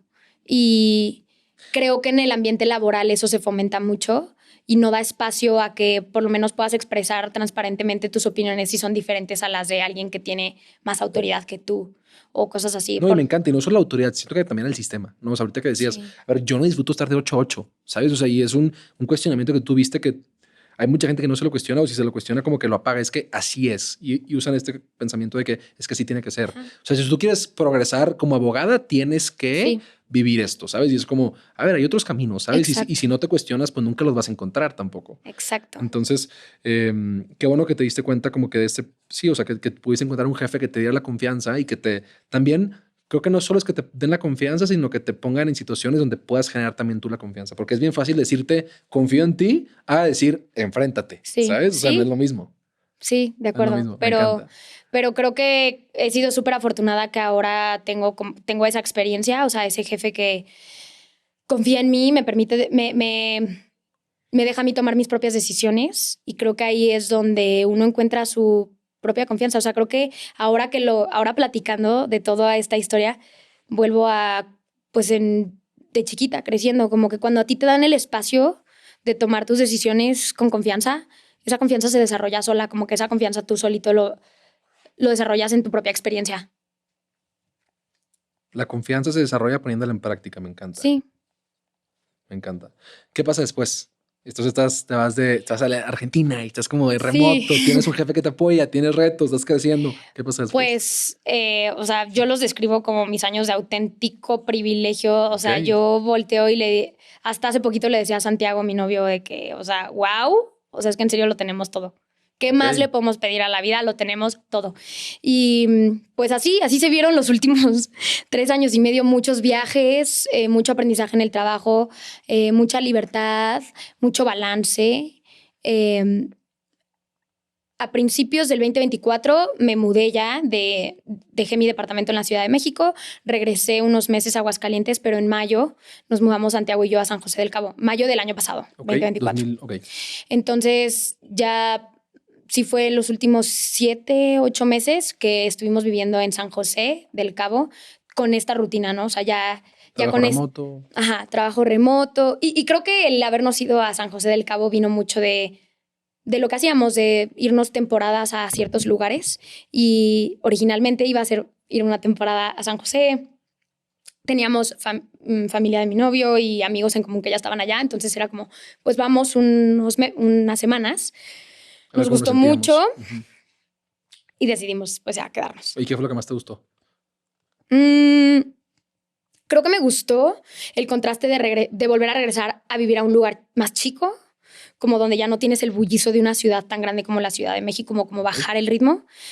Y también me encantó el contacto con la naturaleza que tienes en Los Cabos. O sea, el Mar de Cortés y el Pacífico allá tienen, o sea, ofrecen, bueno, la vida marina más impresionante que uno se pueda imaginar para ver, no sé, como que la cultura o el estilo de vida de la gente que vive allá es mucho como estar fuera, estar en el mar, en la playa, en la montaña. Entonces a mí me encantaba eso, que podíamos tener muchísimo esta estabilidad y esta estructura entre semana, trabajando y haciendo ejercicio y como que este balance en una, pues sí, o sea, entre semana, pero los fines de semana eran una completa aventura. O sea, salir a hacer ocean safaris, salir a hacer snorkel con ballenas, salir a acampar a la playa, salir a aprender a surfear, como que sí, la aventura a la vuelta de nuestra casa. Hay una frase que dice, la naturaleza te trae plenitud y la plenitud te da sabiduría. Cuando la tienes no quieres dejarla. Y eso es lo que te hace la naturaleza. O sea, cuando te das cuenta de que, ok, yo disfruto este tipo de cosas y te haces consciente que las disfrutas, pues ya dejarlas es muy difícil. Totalmente. Entonces, ¿cómo fueron tus meses en San José del Cabo? Increíbles. O sea, creo que los puedo describir como eso, como el privilegio absoluto de que lo teníamos todo. O sea, una relación súper bonita, amigos, familia, un trabajo que me encanta a mí mi trabajo, a San le encanta el suyo, aventura, o sea, como privilegio total de la vida, un regalazo de la vida. ¡Qué chido! Y pues bueno, eso cambió hace poco, pero sigue siendo muy buena. ¿Y cuál es tu mayor aprendizaje dentro de esa experiencia? O sea, el que habías experimentado todo lo que siempre habías querido, como que, ¿qué fue lo que te trajo? Creo que sí me trajo un poco, definitivamente, o sea, mucha felicidad, mucha estabilidad, pero creo que también me trajo cierta inquietud, como a decir, ¿qué más? O sea, tengo todo esto que siempre soñé que quería. Tengo a mi novio que quiero muchísimo, tengo a mi perrita que adoro, tengo a mi familia sana, tengo esta casa increíble en la playa, vivo en esta ciudad tan padre que ofrece tanta aventura, puedo viajar las veces, tengo todo lo que siempre soñé y como que me llegaba esta inquietud así como, bueno, pero ¿y qué más? ¿Qué más? La vida tiene que ser algo más. Ok. Y pues santo sacudidón que me vino a dar la vida, ¿verdad? Pero yo ahora y creo que vamos a entrar a platicarte lo que me pasó hace poquito, pero yo confío en que esa inquietud que tenía de, bueno, ¿y qué más? Va a estar muy relacionado como pues a lo que me afronta la vida ahora para el futuro. Antes de meterme a eso, quiero platicar de una frase que tienes tatuada, que tatuaste en el 2019, que dice, May you never take a single breath for granted. No, me encantaría hablar de eso. O sea, porque, ¿qué representa eso en tu vida y por qué en el 2019 decidiste tatuarte eso? Pues mira, la idea nació súper inesperadamente de que una amiga me enseñó una canción. Okay. La canción tenía la letra más bonita que yo había leído en mi vida. Y cuando leí esta frase, me resonó. O sea, simplemente dije, qué padre filosofía de vida. O sea, es que en serio no hay que dar ningún respiro por sentado. O sea, la vida es un regalo. Cuando estamos aquí, hay que vivir al máximo cada respiración y cada momento. Y como que dije, eso es algo que me quiero recordar siempre. Y sin pensar más, sin siquiera ponerle mucho más pensamiento a la canción, me encantó esa frase y dije, me identifico, me la tatué. Y pues he tratado de vivir a base de ese recordatorio, pero sí creo que inevitablemente la vida a veces te lleva como a vivir un poco en automático, a dar muchas cosas por sentado que ahora, que ya entraremos a eso con lo que acaba de pasar hace poco, vuelve a ser como una sacudida de que, bueno, qué tanto sí estaba haciendo que cada respiración contara, qué tanto estaba dando cosas por sentado. Yo hoy te pregunto, ¿qué tanto estabas haciendo eso por sentado? Pues creo que era bastante consciente como de mi privilegio, pero creo que también, bueno, o sea, sí, del regalo y del privilegio que vivía todo lo que yo quería, pero creo que también daba muchas cosas por sentado.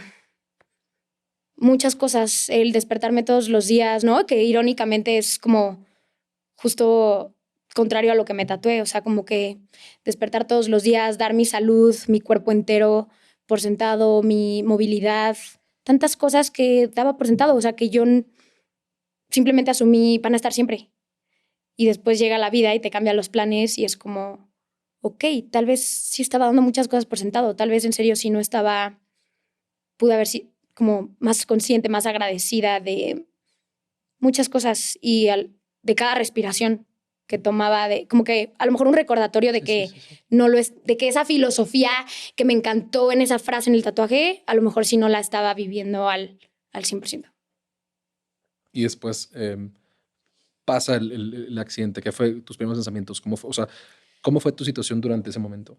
Pues el accidente vino a raíz de que viviendo en Los Cabos habíamos hecho una expedición a Bahía Magdalena, que es una bahía como unas 2-3 horas al norte de San José.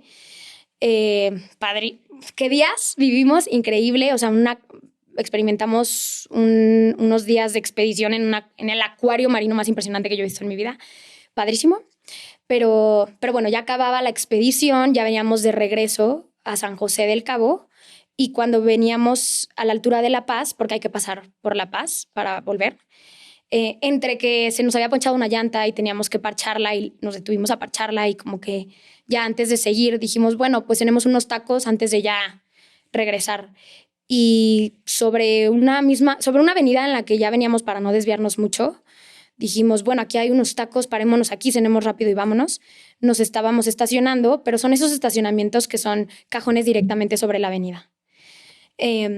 Nos estacionamos, íbamos Santiago, mi novio, yo, otras 2 parejas de amigos. Nos estábamos bajando todos. Yo me doy cuenta que mi cartera está en la cajuela. Entonces digo, ok, voy por mi cartera para pagar la cena. Me voy como a la cajuela y en lo que yo estoy sacando la cartera, 2 coches se impactaron sobre la avenida. Uno se pasó el alto, haciendo que chocara contra otro y ese coche, con la fuerza del choque que le dieron o del empujón que le dieron, se estrelló contra la cajuela de nuestro coche mientras yo estaba parada ahí. Entonces yo quedé prensada entre nuestra cajuela y el coche al que empujaron. Y pues bueno, o sea, obviamente ahí mis primeros pensamientos fueron... ¿Estabas consciente en ese momento? Sí, estuve consciente de todo el accidente y creo que pasaron muchas cosas por mi cabeza, mucho miedo, mucho shock, mucha incertidumbre, pánico, caos, como que sí, solo me acuerdo de... O sea, tus primeros pensamientos, o sea, el ver, a lo mejor gritos, como sonidos, o sea, ¿qué Sí, fue? o sea, mira, un segundo antes de que el coche me impactara, yo escuché o sea, que la camioneta de atrás le pegó al coche que ya venía para impactarme. Entonces yo tuve un segundo para ver que venía el choque hacia mí. Y sí me acuerdo pensar, es una fracción de segundo, o sea, todo es tan rápido, pero sí me acuerdo pensar, no, viene directo a mis piernas. Y pues pasa y como que es un poco entre que estás reaccionando del shock y primero fue pánico total, o sea, miedo, empecé como a querer llorar, pero no me salía el llanto del susto. También fue mucho como escuchar reaccionar a Santiago, que también se asustó mucho al principio porque pues claro que él estaba volteado al momento del impacto, entonces él se voltea a ver cómo estoy, si estoy viva, entonces verlo a él reaccionar, no sé, todo pasa muy rápido, pero mucho miedo. Y bueno, todo, creo que gracias a Dios estábamos no estaba sola, pero también estaba con él y también estaba con mis otras 2 parejas de amigos. Entonces, ellos todos empezaron a reaccionar muy rápido entre todos para mover el coche, para que yo pudiera como ya no estar prensada.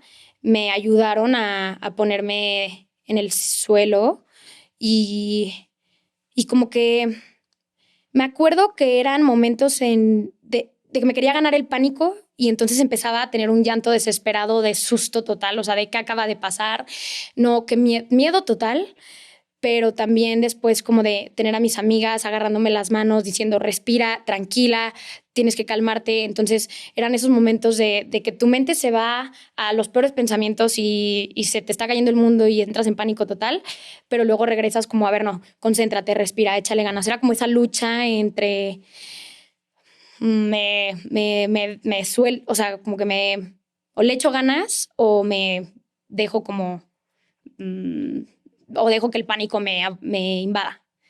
Entonces, creo que me ayudó muchísimo que ellas me ayudaban a controlar mi respiración. Eso me calmó tanto físico como emocionalmente en lo que todo pasaba, ¿no? Que alguien le está hablando a la ambulancia, alguien le está hablando a mis papás, alguien está armando un torniquete.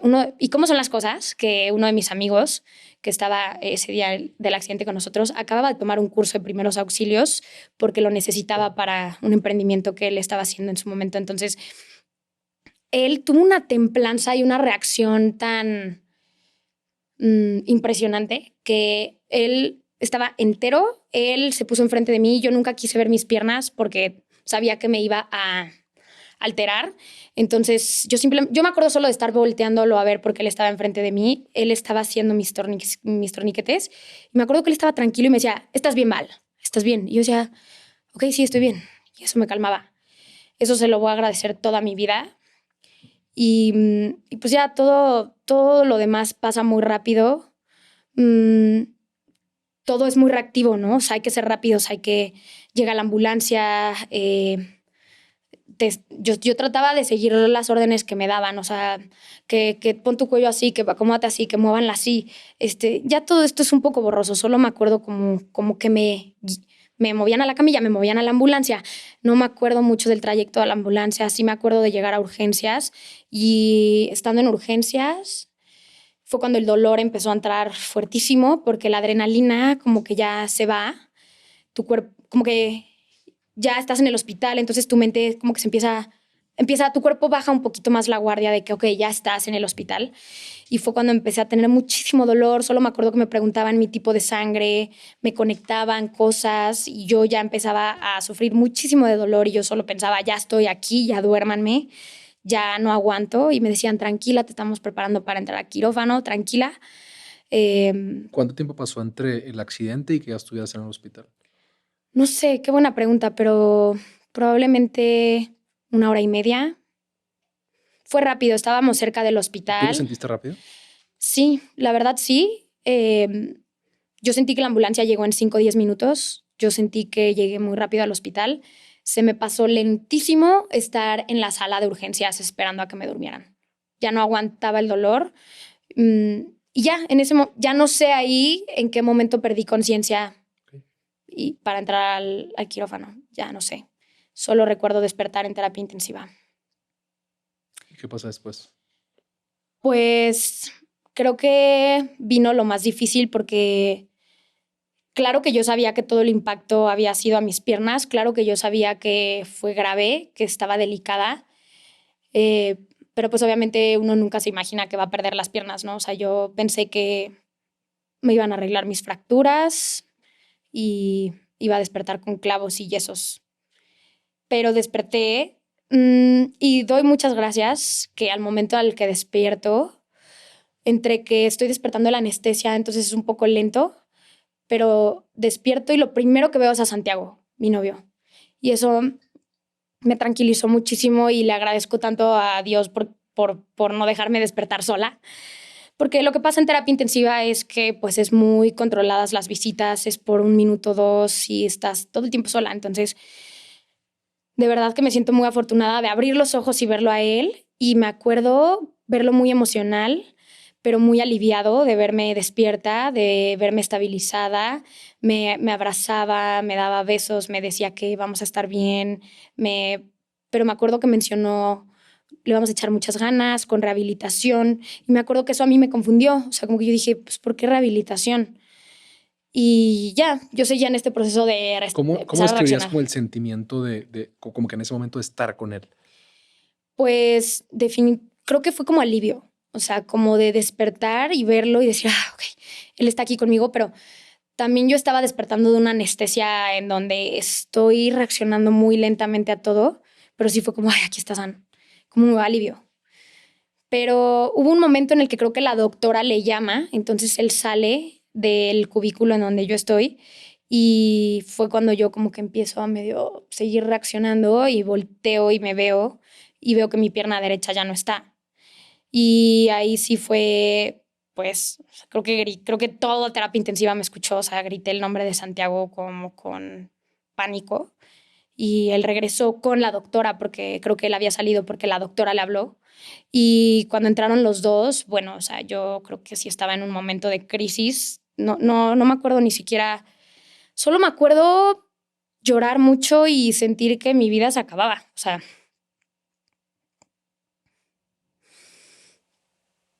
sí me acuerdo de pensar que ya no quería vivir con esa realidad. Pero ellos me tranquilizaron y la doctora me agarró de la mano y me dijo, me vio a los ojos y me dijo, Valeria, mi reina, o sea, no me acuerdo, me habló muy como con mucha humanidad. Me dijo, es que mi reina era tu vida o tu pierna. Teníamos que salvarte tu vida. Y como que en ese momento, pues sí estás en ese momento en el que crees que todo, o sea, que lo peor te está pasando. Y cuando ella me dijo eso fue como, pues sí, o sea, sí tiene razón. O sea, ok, entre mi vida y mi pierna estoy aquí, estoy viva, me salvaron la vida, no puedo, ¿a eso qué voy a decir? Y como que eso me tranquilizó y, y bueno, creo que también me ayudó mucho estar en anestesia porque pues luego él ya se tenía que salir, pues fueron momentos de estar mucho tiempo sola. Mi familia ya venía en camino, pero pues esto fue la madrugada del lunes. Ellos les faltaba todavía unas cuantas horas para llegar, entonces pues solo me acuerdo ya de dormir mucho, despertar, dormir, despertar y, y que el tiempo se pasaba lentísimo, lentísimo. O sea, yo me dormía, cerraba los ojos, pensaba que pasaban 5 horas, pero eran solo 10 minutos. Y de sentirme muy sola porque no podía recibir visitas y que por lo mismo de que estaba sola, solo quería estar dormida y no estar consciente en esa realidad. Y bueno, creo que fue mejorando conforme llegó mi familia, pudieron pasar mis papás a verme, los vi por primera vez, ahí también sentí muchísimo alivio, o sea, decir, bueno, ya están aquí. Y creo que en automático toda la energía de todos tornó a enfocarnos en mi pierna derecha, mi pierna izquierda, porque a mi pierna izquierda no la amputaron en ese momento, la fijaron, le pusieron muchos fijadores con clavos, con muchas cosas a tratar de salvarla. Entonces, creo que no sé si son esas maneras misteriosas en las que funciona la mente humana que yo simplemente encajoné, como que di la vuelta de la página a la pierna derecha y dije, ok, a concentrarnos a la izquierda. Y pues era un poco desesperante porque lo que había que hacer en ese momento era no moverla para nada, no moverla y simplemente esperar. Y pues era muy desesperante porque también nadie me lo decía, no podía ver a nadie. Fueron 2 días de simplemente querer estar dormida y no querer saber nada. El accidente fue un domingo en la noche, todo esto viene siendo el lunes en la madrugada, así pasó todo el lunes. El martes mi pierna izquierda se empieza a complicar porque no estaba llegando la sangre hasta mis pies, hasta mi pie. Yo no sentía mi pie y creo que cuando los doctores se dan cuenta de que empeora, pues como que se empieza a hablar de que hay que hacer procedimientos de emergencia, yo me empiezo a asustar, ¿qué va a pasar? ¿Qué está pasando? ¿Qué le está pasando a mi pierna? Esos fueron momentos horribles de miedo, de incertidumbre, de no saber qué va a pasar, de tener miedo a perder mi segunda pierna, de mucha incertidumbre horrible y pues bueno, en La Paz todavía me hicieron unos procedimientos para tratar de identificar en dónde estaban los coágulos, en dónde no estaba fluyendo la sangre, tratar de destapar algunos de ellos y lograron destapar la arteria más grande y algunas otras. Entonces como que después de ese procedimiento me estabilizaron y confiamos en que, ok, ya debería de volver a fluir la sangre. Y en esa ventana de estabilidad ya había habido conversaciones de que mi familia me quería trasladar a Guadalajara, a un hospital privado con un equipo de doctores que ya habían contactado y que ya estaban listos para recibirme. Entonces fue cuando los doctores en La Paz dijeron, ok, ahorita es esta ventana de estabilidad que pueden aprovechar para llevarla. Me trasladaron a Guadalajara. Yo llegué ahí la madrugada del miércoles. Me acuerdo que se abrieron las puertas de la ambulancia en el hospital de Guadalajara y yo vi las 4 caras de los 4 doctores que me estaban esperando. Creo que en ese momento sentí mucho como alivio de decir, ok, ya llegué con 4 doctores que me van a cuidar, van a ver por mí. Pero en todo este trayecto mi pierna siguió muy mal. Su coloración incluso empezó a cambiar. Mi pie yo ya lo llegué a ver negro y pues el panorama definitivamente no se veía favorable, pero pues yo llegué con la última rayito de esperanza. Dije, ok, o sea, ellos van a hacer un milagro, ¿no? O sea, ellos la van a salvar. Y pues sí fue un momento en el que entro al hospital, hacen toda la valoración.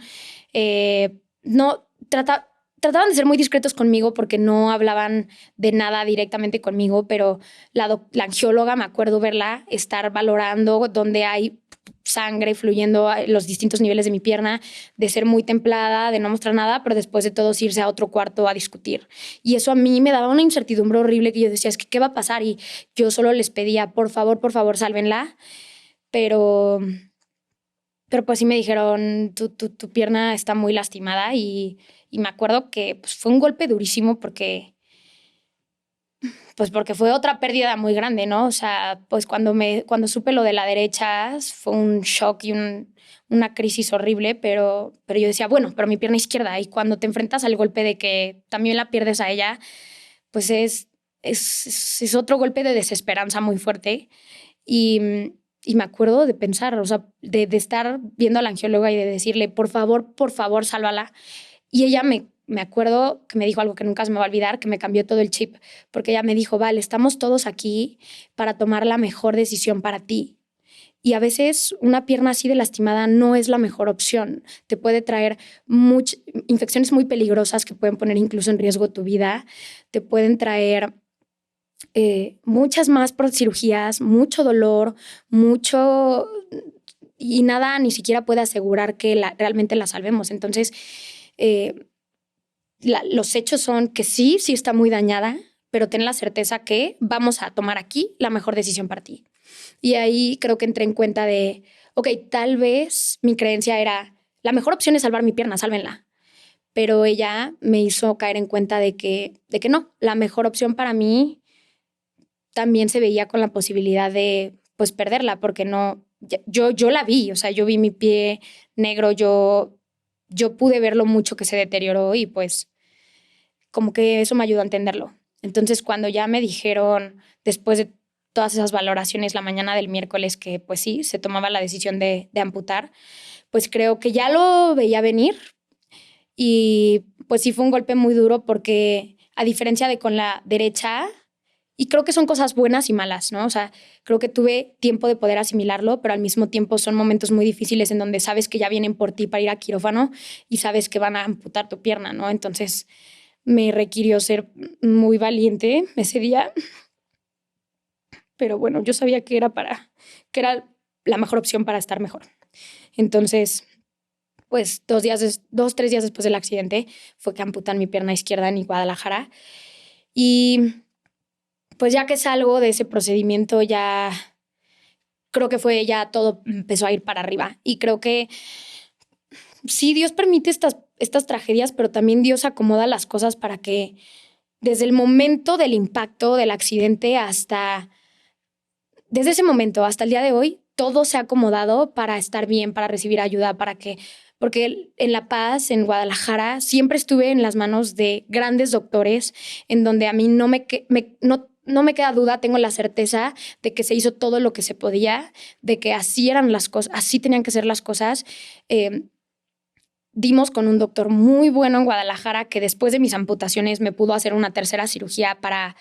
Lo que pasa con las amputaciones es que tu cerebro tiene un mapeo de tu cuerpo completo y cuando hay una amputación y sobre todo una amputación que viene de un trauma como un accidente como el que tuve, pues tu cerebro no tiene tiempo de asimilar que ahora el mapeo del cuerpo es distinto, ¿no? Entonces hay mucho dolor, le dicen del miembro fantasma. Tú sientes dolor físicamente en los dedos de los pies, en tus extremidades completas, aunque ya no están. Y eso a mí me pasó muchísimo inmediatamente después de las amputaciones. Yo sentía esas sensaciones y esas señales nerviosas dolorosas, calambres intensos que es una realidad, existen, están en tu cabeza porque tus nervios cortados están mandando esas señales y tu cerebro cree que el mapa de tu cuerpo es el de siempre. Entonces, este doctor, también le estoy infinitamente agradecida a la vida, a Dios, por haberlo puesto en nuestro camino, porque él nos sugirió esta tercera cirugía que fue para reacomodar todos mis nervios. Y eso ayudó a que en vez de que se quedaran cortados, se reinsertaron sobre mis músculos y eso permite que las terminaciones nerviosas simplemente fluyan en pues lo que ahora es mi nueva extremidad.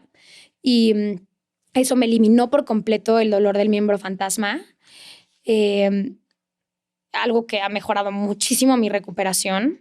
No me permitía ni dormir, pero después de eso fue para arriba, o sea, yo dejé de sentir ese dolor. Entonces, todo lo que vino después de la incertidumbre de las amputaciones, creo que todo fue bueno. O sea, en Guadalajara ya podía tener visitas. Llegó el día que yo llegué a Guadalajara, llegó toda la familia extensa de mi novio, estaban ahí todos sus tíos, todos sus primos, toda mi familia, mis amigas. Entonces, toda esta red de apoyo empezó a hacerme sentir tan acompañada, tan amada, que dije, ok, voy a estar bien. Esta cirugía que me hizo el doctor también me permitió como dejar de sentir dolor. Entonces todo empezó a mejorar, incluso días después, ¿no? Entonces, esas son las cosas que en el video que compartí después del accidente, como las que compartía, ¿no? De que es muy irónico cómo la vida te pone en situaciones en donde puedes pasar los momentos más difíciles, más duros, más tristes, más dolorosos de tu vida, pero siempre a raíz de momentos así también salen cosas llenas de luz, llenas de cosas bonitas. Yo, a raíz de todo esto, siempre he sentido el amor de mi familia, de mis amigas, de mi novio, pero se sintió como que me sentía, al día de hoy, me siento tan rodeada de amor, todas las visitas, todas las muestras de cariño, todas las flores, todos los mensajes, que yo me sentía me sentía que todo lo podía. O sea, que a pesar de que había pasado por perder mis piernas, todo el amor de toda la gente que me ha apoyado me hizo sentir, ok, voy a estar bien. Y como que eso me hizo darme cuenta que el amor lo puede todo. O sea, el amor puede contra la tragedia más grande. Y eso a mí me ha salvado muchísimo en este proceso, me ha dado muchísima fuerza.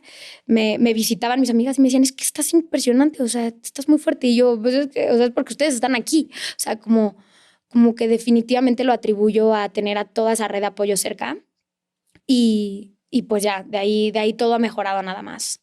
Yo quiero tratar de entender justo el video, justo tu actitud, o sea, porque creo que lo platicas y lo dices como si lo asimilaras en prácticamente días. O sea, lo dices como, o sea, siento que lo dices tan natural que como que no, o sea, a mí me cuesta mucho entender cómo lo hiciste para asimilar tanto en tan poco tiempo y poder expresar todo ese amor y cómo compartes un video y cómo te expresas y cómo ahora tomas esto como un propósito de poder compartir tu historia. O sea, yo quiero entender en qué momento dijiste, ok, o sea, esto sigue para mí, ¿sabes? Quiero compartir mi historia, quiero poder, y yo, por ejemplo, cuando te invité al podcast, yo decía, es muy reciente el accidente, ¿sabes? O sea, ¿cómo es posible que hoy puedas tener esa capacidad de poder compartir lo que viviste, ¿sabes? O sea, y también todo este amor que tú estás sintiendo de tu familia, de tus amigos, de tus seres queridos, que también los puedas compartir a la gente de afuera que no te conoce, ¿sabes? O sea, y hablamos antes del podcast de esta transición de que a lo mejor antes subías tus cosas, pero ahora sí dijiste, ok, quiero ser una voz y quiero compartir mi historia para que más gente pueda tomarla allá afuera. Quiero entender cómo fue esa transición y en qué momento decidiste que ibas a hacer eso. Pues creo que fue a raíz de varias cosas.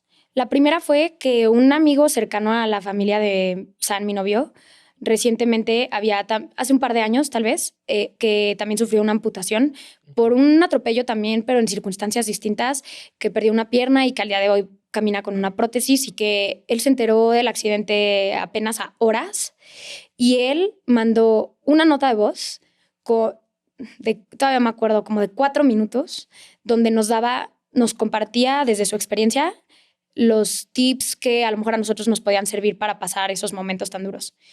Y fue un voice note que pusimos 40 veces en el hospital. O sea, se volvió nuestro mantra porque dijo cosas tan ciertas, dijo cosas muy importantes, entre ellas, a mí me sirvió muchísimo el no preguntarme por qué, pero para qué. Y claro, tiene todo el sentido porque a mí de qué me va a servir preguntarme, es que ¿por qué me pasó a mí? Es que si yo no hubiera ido a la cajuela, si no nos hubiéramos parado ahí, si él hubiera, ¿y por qué a mí? Y eso no va a cambiar lo que acaba de pasar. Los hechos son los hechos, mis piernas ya no están, por más que yo quiera regresarlas con superpoderes, con milagros, ellas ya no van a volver. Entonces, o me hundo en las preguntas, ¿por qué a mí? Y caigo en el victimismo, o mejor agarro los hechos, agarro lo que está aquí al día de hoy y digo, ¿para qué pasó esto? Voy a darle un sentido. Tengo tantas ganas de hacer tantas cosas todavía, tengo tanta ilusión por vivir muchas más experiencias que no voy a dejar que esto me impida hacerlo. O sea, mi vida no se acabó, ese día no perdí la vida. Sigo aquí y no, como que eso me ayudó muchísimo a decir, ok, no me voy a enfocar en el por qué, me voy a enfocar en para qué pasó esto y a aprender a tratar de aceptar que ahora esta es mi realidad. Sigo en ese proceso de asimilarlo, pero enfocarme en para qué, encontrarle un sentido y un propósito. Eso me acuerdo mucho que vino de las palabras de este señor. Y bueno, también creo que toda la red de apoyo que me buscaba, que me mandaba mensajes de aliento, como que yo me acuerdo que el video nació a raíz de yo pensar, bueno, ¿de qué manera puedo? Porque pues no quería ver mi celular o no sé, como que yo decía, ¿de qué manera puedo llegar a esta gente a decirles gracias? O sea, por todo lo que están haciendo por mí, estoy bien. Entonces como que pensé, bueno, puede ser un video donde les comparta, aquí estoy, voy a salir adelante, como que ahí nació la idea del video. Y el video, primeramente yo quería solo como compartirlo a lo mejor a mis grupos de WhatsApp, a mis WhatsApps no contestados, pero como que después dije, bueno, hay gente que también está al pendiente de mí, hay gente que a lo mejor está pasando por algo similar.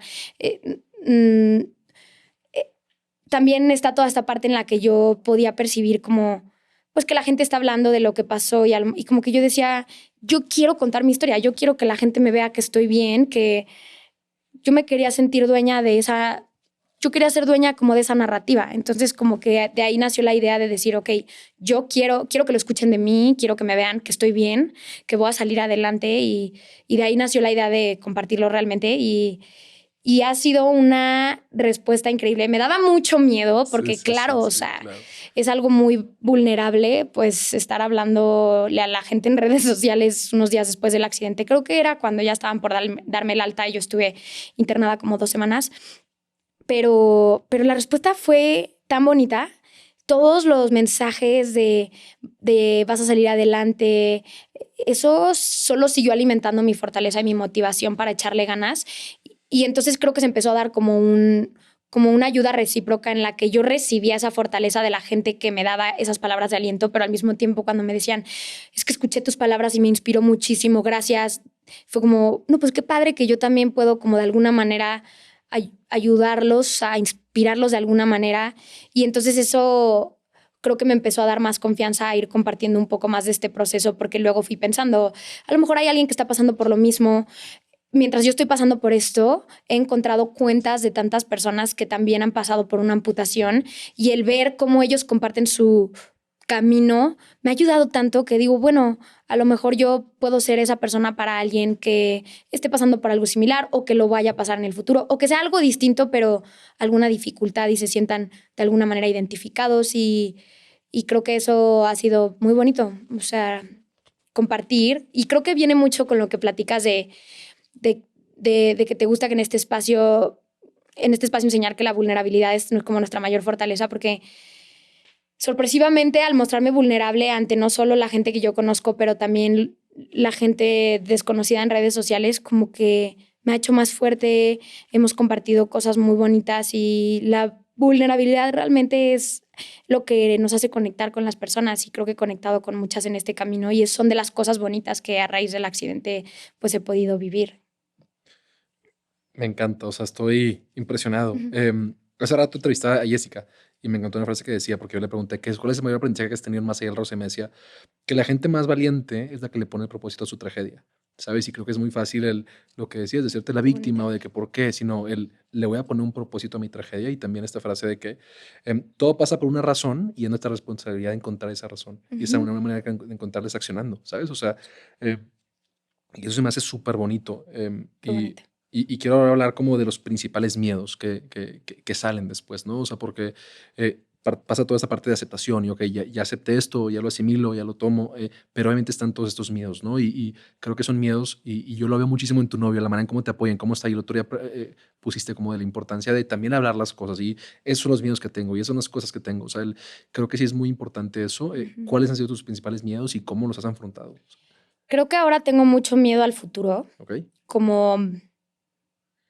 Como que si mis pensamientos se van mucho al futuro lejano, hay mucha incertidumbre de cuando sea más grande, qué voy a poder hacer, qué no va, mi independencia, cómo va a ser mi vida, voy a poder tener una familia, voy a poder cuidar de una familia, voy a poder ser independiente cuando sea mayor.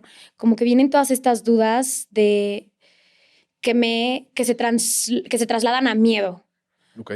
Pero después me acuerdo que eso solo está en mis pensamientos y que esa no es una realidad que está aquí el día de hoy. Entonces, cuando siento ese miedo, trato de recordarme de volver al presente, porque el presente es mi realidad. Esos pensamientos lo pueden ser si yo lo decido que lo sean, pero no les voy a dar ese poder a esos pensamientos. Prefiero soltarlos, no pensar mucho en el futuro lejano y mejor enfocarme en el presente y enfocarme en mejor el futuro cercano. ¿Qué puedo hacer mañana, pasado para volver a caminar, para estar mejor, para recuperar mi fortaleza, para recuperar mi independencia? Y prefiero darle mi energía a eso, porque si alimento los pensamientos que me dan miedo, me va a paralizar el miedo y me voy a quedar ahí. Y pues es una realidad que solo está en mi cabeza. Eso no ha llegado todavía. Ya podré irlo descifrando y resolviendo en el día a día, pero creo que son los problemas de la futura Val. Ahorita puedo enfocarme en lo que es ahorita mi realidad, en el hoy, en el día a día, y llevármelo un día a la vez. Y eso me ha ayudado muchísimo. ¿Y cuál ha sido como tu mayor aprendizaje dentro de toda esta experiencia? Pues creo que definitivamente que todo es la perspectiva que le damos. Como que y estoy muy agradecida con la Val del pasado de que empecé a tratar mi inteligencia emocional y mi autoconocimiento un par de años antes, porque creo que ahora ha sido tan importante que yo tenga control de mis pensamientos, porque cuando mis pensamientos son oscuros, mi realidad es miserable, es desesperanzadora, pero es una realidad que yo me creo en mi cabeza. Y cuando mis pensamientos son positivos, hay oportunidades, hay ilusiones de lo que viene. Entonces, y esa es mi realidad en ese momento que estoy teniendo en esos pensamientos. Entonces, somos creadores de nuestra propia realidad. Es toda la cuestión de la perspectiva que le damos. Y ante esta situación, es que sería autodestructivo si yo me hundo en el papel de víctima y en pensar, sí, mi vida sí se acabó. O sea, es que si yo me repito eso todos los días, esa va a ser mi creencia, esa va a ser mi realidad. Pero si si yo alimento mis pensamientos de cosas positivas, mi realidad puede ser muy buena. Ha sido muy buena. Han venido cosas muy buenas en los últimos 2 meses desde el accidente y puede seguir siendo así si yo lo veo desde ese lugar. Y todos tenemos el poder de controlar nuestros pensamientos y que ellos no nos controlen a nosotros. Y creo que esa fue la gran lección que me dejó la importancia de la inteligencia emocional, ¿no? Que ha sido una gran herramienta para mí, por lo menos en este inicio de este camino. Me encanta. Cuando mis pensamientos son oscuros, mi realidad es oscura. Y al mismo modo, cuando mis pensamientos son positivos, mi realidad es positiva.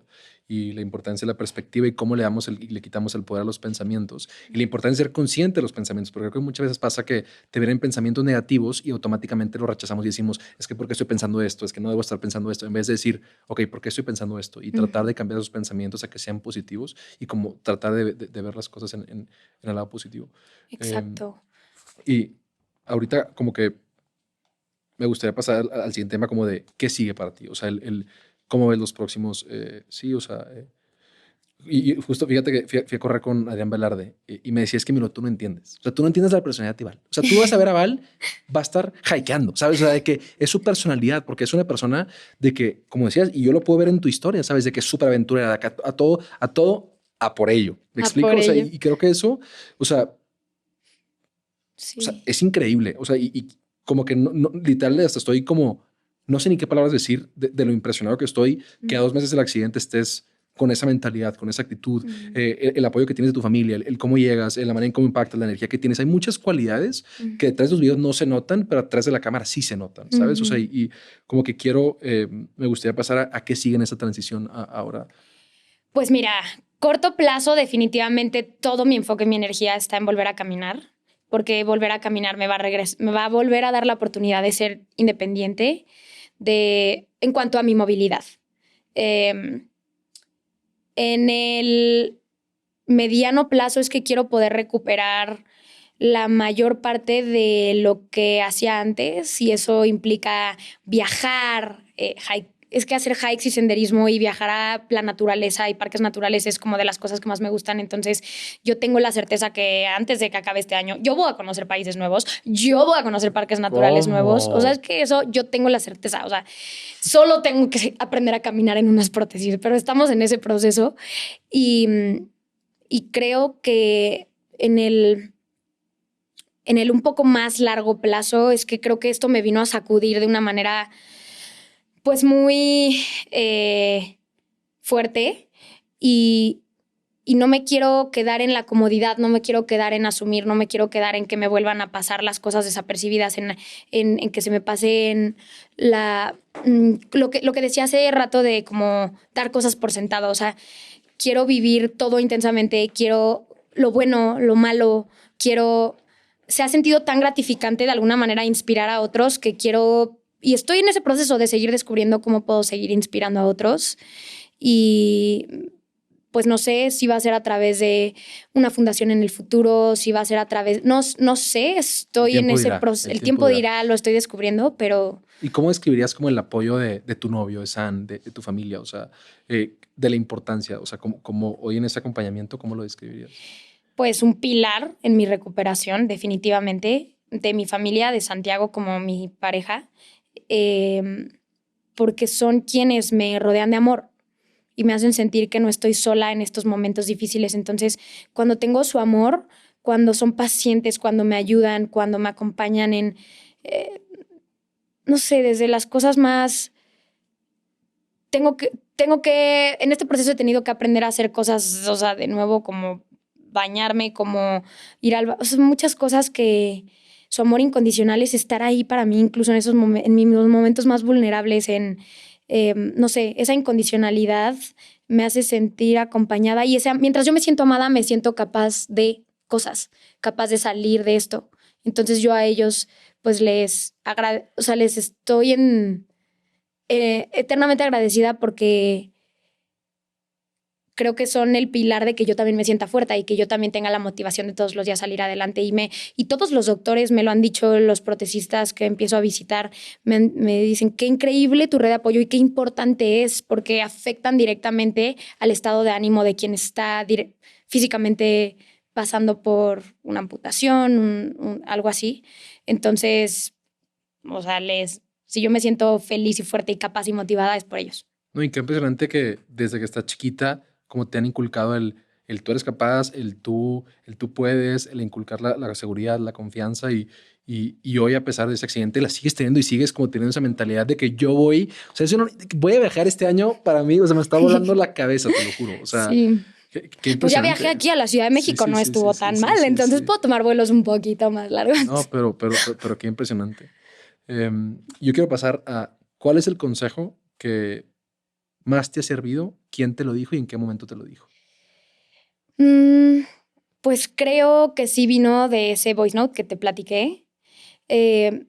Lo de no enfocarme en el por qué, pero en el para qué, ese fue uno muy importante. Pero también esa persona en ese voice note habló del perdón, la importancia de perdonar. Y perdonar no es ir a tocarle la puerta al que se pasó el alto ese día y decirle, oye, te perdono. O perdonarlo no es esperar a que él me pida la disculpa para yo perdonarlo. Perdonar viene realmente de tener yo paz y tranquilidad en mi corazón y no quedarme con esos sentimientos de enojo, rencor a la vida, a esa persona que se pasó el alto, a las circunstancias. Simplemente no vivir con enojo, soltar eso y realmente vivir con tranquilidad y paz en el corazón. Porque él lo dijo en ese voice note, cuando tú tienes paz y tranquilidad en tu corazón, tú puedes salir adelante de lo que sea. Y eso me lo repito al día de hoy como mi mantra todos los días. Cuando me cuesta y cuando me tiendo al enojo, me permito sentir ese enojo, pero después lo suelto y digo... ¿Cómo te permite sentir ese enojo? ¿Y cómo lo sueltas? Algo que estoy aprendiendo en este proceso es que tengo que vivir mi duelo. O sea, que es muy bueno que me sienta motivada, que me sienta con ganas de echarle ganas, pero estoy viviendo una pérdida muy significativa en mi vida y eso duele, eso enoja, eso da coraje, eso da miedo. Y para poder sanar realmente necesito vivir y sentir eso. Entonces, en vez de bloquear emociones, no estés enojada, tienes que estar bien, tienes que estar fuerte. Tengo que más bien permitirme sentirlo. Estoy enojada, ¿por qué? ¿Por qué ese día esa persona se pasó el alto? ¿Por qué la vida me puso esta prueba? Sentirlo, pero no quedarme con eso, soltarlo. Y después regreso a ese mantra y a esa gran lección de realmente vivir con el perdón, de no quiero vivir enojada. Y pues es algo que trato de hacer. Me encanta. Vivir el duelo es enfrentar la realidad y entender las emociones que estoy sintiendo y no rechazarlas, ¿no? Sí. Y en algún momento entró como culpabilidad en el sentido de, no sé, de que por qué nos paramos a los tacos, por qué hicimos esto. Y como que en algún momento hubo culpabilidad de cierta manera. Culpa no, porque fue completamente circunstancial. No estábamos haciendo absolutamente nada malo, nada. Pero a lo mejor no fue culpa, pero sí coraje. Okay. Es que ¿por qué nos paramos a los tacos? ¿Por qué guardé la cartera ese día en la cajuela? ¿No? Pero después, no, tampoco quiero engancharme en los hubieras. Los hubieras no van a cambiar lo que pasó. Y lo que me toca es aceptar, o sea, realmente aceptar que lo que pasó ya pasó y desde esa aceptación soltar y tratar de ver hacia adelante. Es lo que me va a alejar de estancarme en esas emociones de enojo y de resentimiento. Si hoy tuvieras la oportunidad de hablar con Val en el hospital el día que se despertó, ¿qué le dirías? Pues le diría que estoy muy orgullosa por lo fuerte que ha sido al enfrentar el accidente que vivió de la manera en la que lo hizo. La abrazaría con mucha compasión y le diría que vas a estar bien, que tienes toda una vida por delante, vienen cosas buenas, tienes toda una red de apoyo, ánimo un día a la vez. Creo que eso le diría.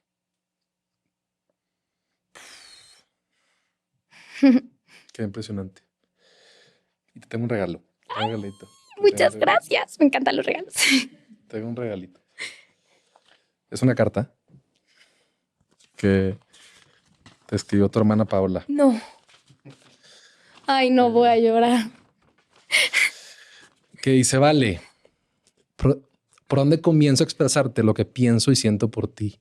No creo que haya suficientes palabras, pero trataré de compartírtelo. Y supongo que está bien comenzar por el principio. Le agradezco tanto a la vida por haberme regalado la fortuna de llegar a este mundo contigo.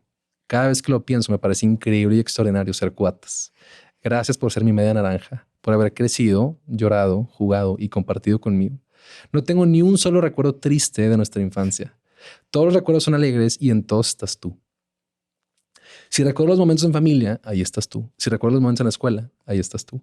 Si recuerdo los momentos con amigos, ahí estás tú. Si recuerdo los viajes, ahí estás tú. Si recuerdo las travesuras, ahí estás tú. Y qué lindo es voltar hacia atrás y saberte y recordarte ahí. Siempre presente y siempre de mi mano. Qué afortunada soy. Y ahora que lo pienso, me pregunto, ¿qué habría sido mi infancia sin ti? Nada se le puede igualar. Me tocó la mejor infancia a tu lado.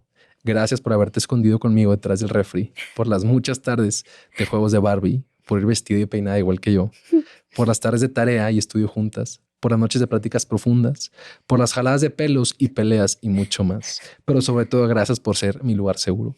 Que aunque de chiquitas demostramos y forjamos caracteres distintos, yo tuve y tengo la fortuna de saber que ahí estás, pase lo que pase. Ahora entiendo por qué me costó tanto cuando te fuiste a vivir a la Ciudad de México. Hacíamos todo juntas y de repente ya no vivíamos en el mismo lugar. Si en algo somos diferentes es cuando sabes lo que quieres, vas por ello y no permites que nadie te diga que no. Y me alegro tanto por ti, ese salto que diste irte a la Ciudad de México. Sabías que ahí era donde te tocaba estar y gracias por enseñarme a ir por lo que quieres. Nos tocó separarnos e ir construyendo cosas de manera individual y hoy que miro en retrospectiva pienso, qué amigos, qué aventuras, qué años viviste. Descubriste tu amor por los hikes y no importaba con quién estabas. Tú podías ver que tu departamento entero se despertaba a las 4 a.m. para ir a subir al Nevado de Toluca. Sí. Sembraste muchísimas semillas que hoy me doy cuenta que han dado una cosecha increíble y nadie lo hizo más que tú. Has cosechado verdaderas amistades que durarán toda tu vida, un sentido de amor y responsabilidad por el trabajo, una relación con la naturaleza que estoy segura te acompañará por el resto de tu vida. Encontraste a tu media naranja, la persona que comparte contigo todas esas cosas y que te ama. Creaste tu propia independencia y estoy segura que aunque hoy parece que la has perdido un poco, este capítulo de tu vida solo tiene un pequeño paréntesis y sabrás encontrar el camino de vuelta a ella.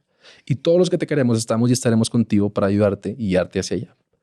Recuerdo un día que íbamos manejando camino al aeropuerto de Aguascalientes y veníamos neteando y platicando y dos coincidimos en algo. Estábamos tan bien que nos daba miedo que fuera demasiado bueno para ser verdad. Y hoy que nos toca ver el mundo desde otra perspectiva, solo reitero que todo sigue estando muy bien, especialmente porque tú estás aquí con nosotros. El camino se puso un poco más difícil, sí, pero no es ningún camino que tú no puedas recorrer. Este nuevo capítulo de tu vida ya lo habrás abrazado porque sabes que viene a ser de ti una mejor persona y que afortunados todos los que te conocemos que podemos aprender tan cerquita de ti. Cuánto nos has enseñado e inspirado en tan poco tiempo. Desde el día de tu accidente nos ha enseñado el amor por la vida, nos ha enseñado el valor de las pequeñas cosas y cotidianas, acelerar los pequeños que en realidad son los gigantes logros. Me gusta pensar que el 8 de diciembre comenzaste a subir la montaña más grande de tu vida y tú, Ale, ya ganaste porque ya hiciste lo más difícil que fue empezar a subirla. Se te puso la montaña enfrente, miraste la cima y con buena cara dijiste, venga, yo puedo. Gracias por enseñarnos a enfrentar así las cuestas de la vida. En cada paso de tu andar nos enseñas tantas nuevas cosas. Gracias por ser el ejemplo de que el fin no es la meta, sino el camino. Y tú sin darte cuenta fuiste empezando a crear este sendero desde hace mucho tiempo. Queda mucho por construir y caminar, pero ten por seguro que ya estaremos todos dándote una mano si lo necesitas, ofreciéndote un hombro para ayudar si lo necesitas, pero siempre ahí contigo. Lo mejor está por venir. Eres una campeona. Te amo. Tu hermana Paola. Si un don tiene mi hermana es el don de las palabras. Wow. Gracias. El regalo más especial. Me lo voy a guardar en mi corazón toda mi vida. Muchísimas gracias. No, al contrario. Pues siento como un abrazo de ella, de toda la gente que está en mi vida. Y eso me hace sentir como, venga, a darle. O sea, me hace sentir que el futuro viene con colores, viene con luz, viene con cosas muy buenas. Me hace sentir que voy a estar bien. Que voy a estar bien. Creo que muchas veces es muy difícil medir el impacto. No, o sea, es algo intangible. O sea, es algo intangible. Y creo que tú no te has dado cuenta del impacto que tienes hoy en muchas personas, ¿sabes? O sea, como con un video, con un story haciendo ejercicio. O sea, cómo esos pequeños detalles que a lo mejor para ti hoy pueden ser difíciles y salir de tu zona de confort, impactan en las personas, impactan en la gente que está aquí, impactan en la gente que te ve, impactan en la gente que no te conocemos, ¿sabes? Ese impacto que estás generando es algo súper valioso y creo que aún no te has dado cuenta de lo que eres y estoy seguro que en los próximos años te vas a dar cuenta de todo el impacto que vas a generar en gente tan buena. Y estoy muy agradecido que hayas venido, que hayas compartido tu historia, que estés aquí, que vengas a México y todo, y te agradezco mucho y pues nada, quería agradecerte. Ay, no, gracias a ti, Emilio. Me encantó este espacio. Es también muy sanador poder platicar las cosas y compartir. Y bueno, yo también estoy en ese proceso de aprender a ser un poco más vulnerable, pero eso siempre trae cosas muy buenas y te agradezco el espacio para hacerlo. Al contrario, muchas gracias. No, gracias a ti. Me encanta que hay Kleenex porque sí que se necesita.